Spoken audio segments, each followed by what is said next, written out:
राधे कृष्णा प्रिय दर्शकों, स्वागत है आप सभी का एक बार फिर से हमारे YouTube चैनल पर। अगर आपने अभी तक हमारे चैनल को सब्सक्राइब नहीं किया है तो कृपया करके हमारे इस चैनल को सब्सक्राइब कर लें और बेल आइकन को भी ऑन कर दें ताकि सबसे पहले हमारी वीडियो का नोटिफिकेशन आपके पास पहुंच सके और आप उसका फायदा ले सके।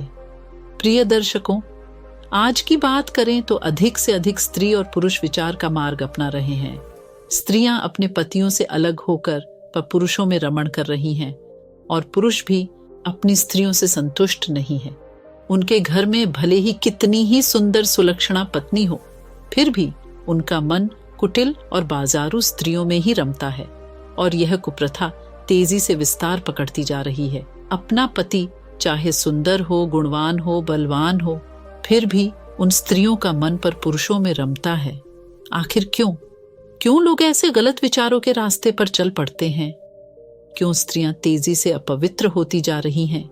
प्रिय दर्शकों, पहले की नारियों को देवी इसीलिए कहा जाता था कि वे अपने सतीत को संभाल कर रखती थीं, पूरा जन्म बिता देती, पति से बिना मिले, पर मजाल क्या, किसी पर पुरुष को गंदी दृष्टि से देख भी लेती। उनके इसी तप और संयम के कारण उनके पास दिव्य शक्तियां होती थीं। परंतु आज की नारी ज्यादा दिनों तक पति का वियोग नहीं सह सकती। यदि पति पास में भी है तो भी वह दूसरे पुरुषों में मन लगा ही लेती है। पुरुषों के बारे में भी यही हाल है। पहले के पुरुष पर स्त्री के बारे में सोचना भी पाप समझते थे, परंतु आज का पुरुष पर स्त्रियों को देखकर उसके बारे में गलत सोचता भी है और गलत करता भी है। प्रिय दर्शकों, हम यह नहीं कह रहे हैं कि सभी स्त्री और पुरुष ऐसे ही होते हैं। आज भी बहुत से स्त्री पुरुष पर स्त्री या पर पुरुष को देखना भी पाप समझते हैं। वे अपने नियम, धर्म और संयम पर आज भी कायम है और यही कारण है कि संसार में आज भी धर्म, कर्म और पवित्रता बनी हुई है। लेकिन एक वर्ग ऐसा भी है जो पराई स्त्री और परपुरुष की बात ही क्या, अपने सगे रिश्तों को भी कलंकित कर रहे हैं।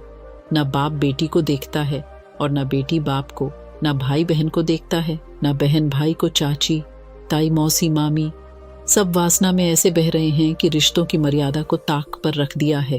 अश्लीलता और मर्यादा की सारी हदें पार कर दी हैं। दर्शकों, आइए हम आपको बताना चाहते हैं कि किसके श्राप के कारण ऐसे भाव पनपते जा रहे हैं। दर्शकों, आपने आर्षि गौतम और अहिल्या का नाम तो सुना ही होगा। रावण संहिता में बताया गया है, एक श्लोक में इस बात का जिक्र किया गया है कि सतयुग में ब्रह्मदेव ने। प्रिय दर्शकों, कहते हैं ना कि कभी कभी किसी का ज्यादा सुंदर होना भी उसी के लिए अभिशाप बन जाता है। अहिल्या की सुंदरता को देखकर देवराज इंद्र पगला गया। वह अपनी शक्ति और पद के मध्य में अंधा था और उसी के बल पर वह अहिल्या को अपनी पत्नी बनाना चाहता था। प्रिय दर्शकों, स्त्री में यह भी एक विशेष गुण होता है। यदि स्त्री अपने पर आ जाए तो बड़ा से बड़ा धन वाला भी व्यक्ति उसे अपना नहीं सकता। वह चाहे तो त्रिलोक की संपत्ति में ठोकर मारकर झोपड़ी में भी सुखी रह सकती है। इंद्र ने उसे पाने का बहुत प्रयास किया, परंतु अहिल्या ने उसे बता दिया कि स्त्री कोई बिकाऊ वस्तु नहीं है जो अधिक कीमत देकर उसे खरीदा जा सकता है। देवी अहिल्या ने इंद्र को अपमानित कर उसे अस्वीकार कर दिया और इंद्र को अस्वीकार करने की मुख्य वजह यही थी क्योंकि इंद्र अहिल्या को बल और अपने पद की गरिमा को दिखाकर जीतना चाहता था। पर अहिल्या ने यह सिद्ध कर दिया कि स्त्री एक प्रेम का प्रतीक है जो प्रेम और समर्पण से ही पाई जा सकती है।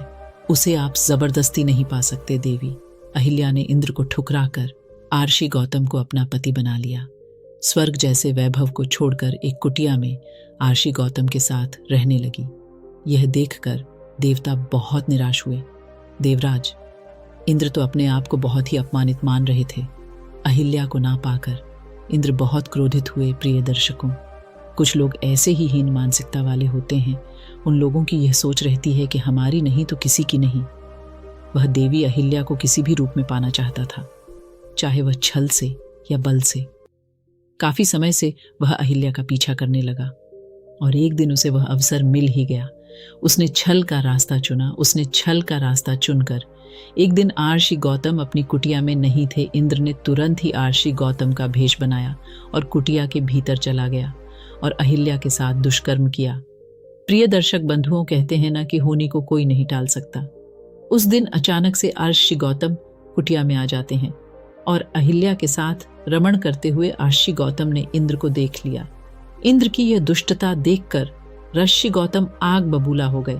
गौतम ऋषि ने इंद्र को बहुत भयंकर श्राप दे दिया।